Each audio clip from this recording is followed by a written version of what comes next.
नमस्कार साथियों, आज का दैनिक जागरण देख रहा था मैं, तो उसमें एक खबर दिखी।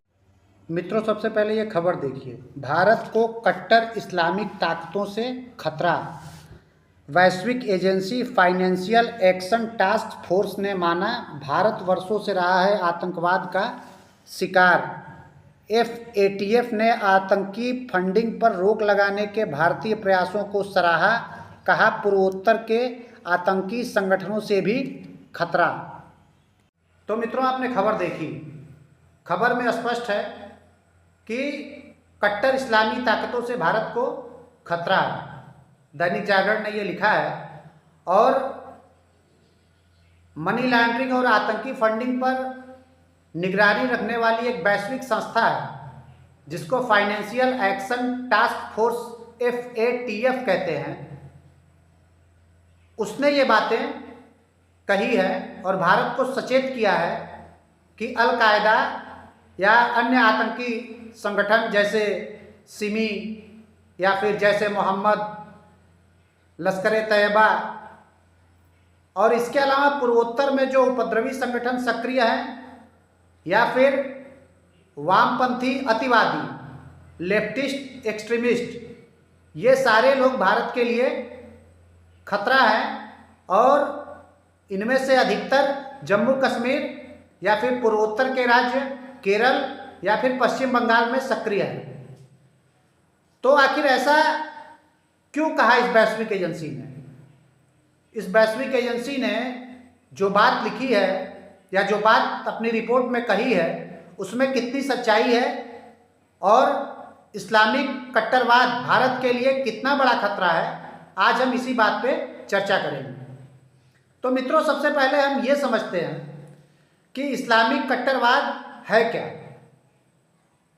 इस्लाम को मानने वाले या इस्लाम के जानकार या फिर इस्लाम के जो धर्म गुरु हैं या उनके मौलाना या मौलवी, वो ये मानते हैं कि इस्लाम को 3 भागों में विभाजित किया जाता है। ये इस्लामिक धर्म गुरुओं के अनुसार मैं बता रहा हूँ। इन लोगों ने इस्लाम को 3 भागों में विभक्त किया है। पहला दारुल अमन, जिसको लैंड ऑफ पीस कहते हैं। दूसरा दारुल हरब, जिसको लैंड ऑफ कॉन्फ्लिक्ट कहते हैं। और तीसरा दारुल इस्लाम, जिसको लैंड ऑफ इस्लाम कहते हैं। अब ये तीनों हैं क्या? सबसे पहले विस्तार से हम ये समझते हैं। सबसे पहले लैंड ऑफ पीस या दारुल अमन की बात करते हैं और इसको उदाहरण के साथ समझने का प्रयास करते हैं। मित्रों, जैसे मान लीजिए कि किसी मोहल्ले में 100 लोग रहते हैं और उस 100 में से 90 परिवार हिंदू परिवार हैं और 10 मुस्लिम परिवार हैं।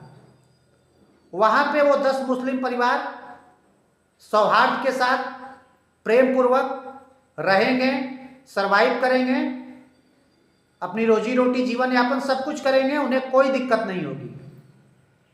ऐसी जगहों को इस्लामिक धर्म गुरु लैंड ऑफ पीस या दारुल अमन कहते हैं।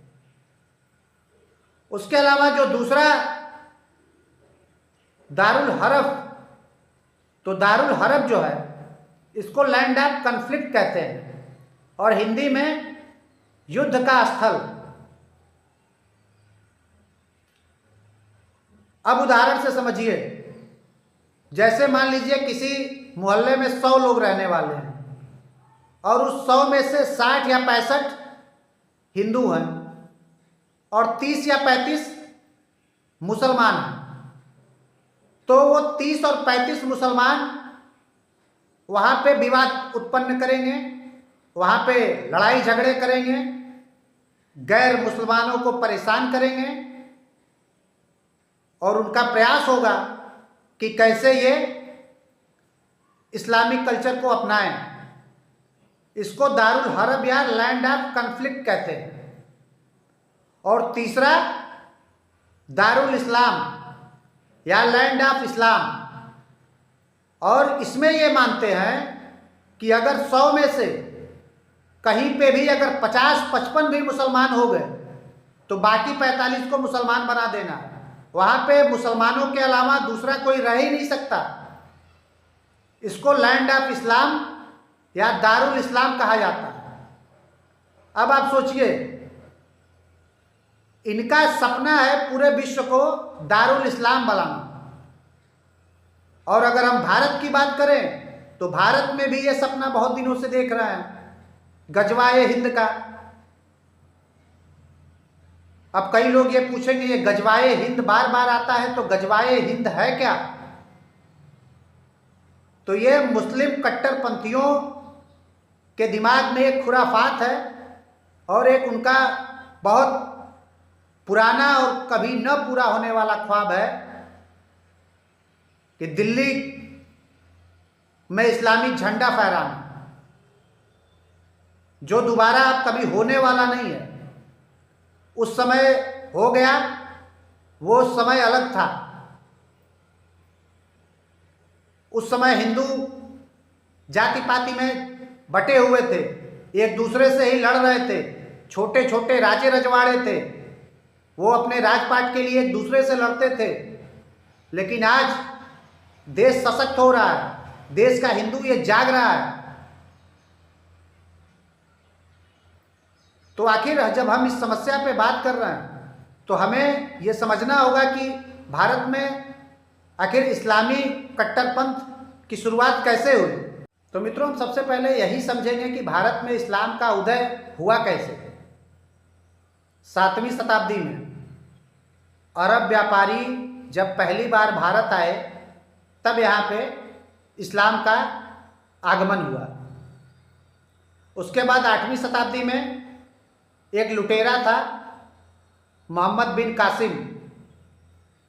ये लुटेरा जब भारत आया तो इसने सिंध प्रांत के इलाके में आक्रमण किया, भारत के एक बड़े भूभाग पे कब्जा किया जो आज का पाकिस्तान है, और हमारे कई भव्य और पुराने मंदिरों को ध्वस्त किया, जिसमें प्रमुख रूप से भगवान सोमनाथ जी का मंदिर था। उसके अलावा 10वीं शताब्दी में महमूद गजनवी आया, उसने भी यही किया, उसने भी लूटकाट मचाई, हिंदुओं की हत्याएं की, मंदिरों को तोड़ा और मंदिरों में जो संचित धन था या संपत्ति थी उसको लूटा। फिर 12वीं शताब्दी के अंत में मोहम्मद गोरी आया, उसने भी यही किया। 14वीं शताब्दी में इब्न बतूता ने भी यही काम किया। उसके अलावा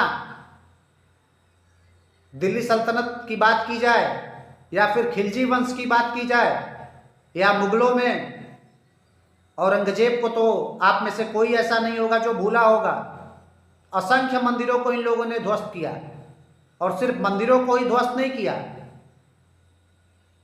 जब जबरदस्ती धर्मांतरण करवाए गए। विश्व में एकमात्र ऐसा धर्म इस्लाम ही है जिसमें तलवार की नोक पे धर्मांतरण करवाए गए। आप सोचिए कि भारत में जब भी कोई बड़ा आतंकवादी हमला होता तो उस हमले में जो लोग मारे जाते हैं वो अधिकतर हिंदू होते हैं, और जो हमला करते हैं अल्लाह अकबर का नारा लगाते हुए वो सारे के सारे मुसलमान होते हैं। आप 1947-48 में उठा के देखिए, आतंकवादियों ने भारत पे हमला किया कश्मीर में, जिसके कारण आज भी कश्मीर के 4 जिले पाकिस्तान के कब्जे में हैं। 1993 में मुंबई बम धमाके, जिसमें दाऊद इब्राहिम मुख्य भूमिका में था। 2001 में संसद पर हमला किया गया। 2008 में 26/11 के हमले को कोई नहीं भूल सकता। ऐसे ही 2016 में पठानकोट एयरबेस पे हमला किया गया। 2019 में पुलवामा अटैक भी हुआ, और ये सारे के सारे इस्लामिक कट्टरपंथियों द्वारा किए गए। आप सोचिए इनकी चाहत क्या है। ये भारत में शरिया कानून लागू करना चाहते हैं, जो कभी संभव नहीं है, न कभी हो पाएगा। तो मित्रों, जो फाइनेंशियल एक्शन टास्क फोर्स की जो रिपोर्ट है, उस रिपोर्ट में कई बातें थी। उस रिपोर्ट में यह अंदेशा जताया गया कि भारत को इस्लामिक ताकतों से या कट्टरवादी इस्लामी ताकतों से खतरा है। इसके अलावा FATF ने टेरर फंडिंग और मनी लॉन्ड्रिंग के संबंध में जो कार्रवाई भारत सरकार द्वारा की जा रही है, उस पर भी खुशी जताते हुए ये कहा है कि भारत के प्रयास सार्थक हैं, लेकिन टेरर फंडिंग और मनी लॉन्ड्रिंग के जो मामलों में ट्रायल की गति है, उससे कहीं ना कहीं FATF नाराज दिखी और ट्रायल को तेज करने के लिए आदेश भी दिया। उसके अलावा FATF ने भारत की कई मामलों में तारीफ की है। FATF ने कहा कि जनधन खातों की बात हो या आधार आधारित बैंकिंग प्रणाली की बात हो, बायोमेट्रिक सिस्टम के साथ डिजिटल अर्थव्यवस्था को प्रोत्साहन देने की बात हो, इन सब मामलों पे भारत की तारीफ की है। इसके अलावा FATF ने यह भी कहा है कि 2 लाख से अधिक की नकदी पर जो रोक लगाई गई है और 2 लाख से अधिक की संपत्ति की खरीद पर KYC जैसे सुविधाओं से काले धन में कहीं ना कहीं कमी आई है। इसके अलावा जेम्स व ज्वेलरी फिनटेक सेक्टर में पारदर्शिता की और जरूरत महसूस की गई है। यह ऐसा FATF का मानना है। उसके अलावा FATF ने भारत की इस मामले में भी तारीफ की है कि भारत ने फर्जी कंपनियों पे भी काफ़ी कार्रवाइयाँ की है। उसके अलावा विजय माल्या मामले में जो बैंकों की देनदारी थी, उसमें बैंकों को 14,000 करोड़ रुपए वापस किए गए हैं। इसका भी दावा FATF ने किया है। FATF ने कहा है कि मनी लॉन्ड्रिंग और टेरर फंडिंग से जुड़े मामलों के ट्रायल के लिए विशेष अदालत की जरूरत है। उसके अलावा जेम्स ज्वेलरी सेक्टर में कैश या नकदी की लेन देन पर कुछ नियम बनाए जाए, सख्ती की जाए और भारत के वित्त मंत्रालय ने जो जानकारी दी है, उस जानकारी के अनुसार इस समय 864 मामले मनी लॉन्ड्रिंग के और 1400 मामले टेरर फंडिंग के ये मामले चल रहे हैं और जिसमें ट्रायल जल्दी पूरा कर लिया जाएगा। उसके अलावा FATF ने भारत के साथ अपनी हमदर्दी भी दिखाते हुए ये बात कही कि भारत पिछले कई दशकों से आतंकवाद से पीड़ित रहा है, लेकिन मेरा ये मानना है कि ये दशकों की बात नहीं है, ये सदियों की बात है। और ऐसा मैं इसलिए कह रहा हूं कि 700 ईस्वी में जब इस्लाम का आगमन भारत में हुआ, तब से लेकर आज तक इस्लामिक कट्टरपंथी हमेशा भारत को लूटने का प्रयास करते रहे और आज भी वो प्रयास अनवरत जारी है। FATF ने जो अंदेशा जताया है, वो अंदेशा उनका बिल्कुल भी गलत नहीं है। जम्मू कश्मीर की स्थिति उठा के देखिए, केरल की स्थिति उठा के देखिए, पश्चिम बंगाल की स्थिति उठा के देखिए तो स्पष्ट हो जाता है कि ये जो संकेत या कह लें कि जो अलार्म मिला है हमको, ये पूरे भारत को सचेत होने की जरूरत है। ये इस्लामिक कट्टरपंथी पूरी भारत के लिए खतरा है, और सिर्फ भारत के लिए नहीं, ये मानवता के लिए भी खतरा है। और इस खतरे से जितनी जल्दी निजात पाई जाए उतना ही ठीक होगा। हालांकि भारत एक अद्वितीय देश है और यहाँ पे एक अद्वितीय स्थिति भी मौजूद है। अगर आप भारत के धर्मनिरपेक्ष संविधान को मानते हैं तो आपको फांसीवादी कहा जाएगा, आपको फासिस्ट की संज्ञा दी जाएगी। लेकिन अगर आप इसी भारत में भारतीय मुसलमानों के लिए शरिया कानून की मांग करते हैं तो आपको धर्मनिरपेक्ष कहा जाता है। आप सोचिए कितनी बड़ी विडंबना है कि अगर आप भारत के संविधान को मानते हैं तो आप फासिस्ट कहे जाएंगे, और अगर आप भारत में मुसलमानों के लिए शरिया कानून की मांग करते हैं तो आप धर्मनिरपेक्ष कहे जाएंगे, सेकुलर में गिनती होगी आपकी। और ऐसा सिर्फ इसलिए होता है वोट बैंक की राजनीति के चलते। और इसी वोट बैंक की राजनीति के चलते कांग्रेस पार्टी ने लगातार देश के साथ छल किया, और कांग्रेस पार्टी के ढर्रे पे समाजवादी पार्टी भी चल रही है देश में। इसलिए दोस्तों, आप सबसे अनुरोध है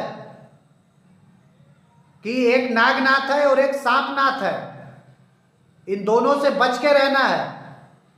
ये अखिलेश यादव वही अखिलेश यादव है जो आतंकवादियों से मुकदमे वापस लेने के लिए कोर्ट गया था। आप सोचिए कि इसका एक विधायक एक नाबालिग बच्ची का बलात्कार करता है, और वो नाबालिग बच्ची एक अति पिछड़ी जात से आती है, लेकिन अखिलेश यादव कोई बयान नहीं देते हैं। क्यों? क्योंकि मुसलमानों का वोट लेना है।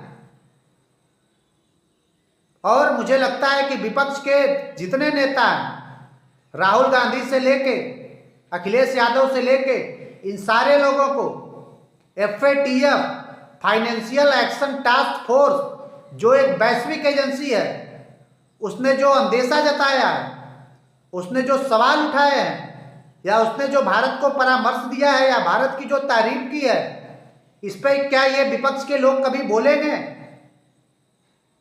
अगर कभी किसी नेता को बोलते हुए सुनिएगा तो जरूर बताइएगा मित्रों।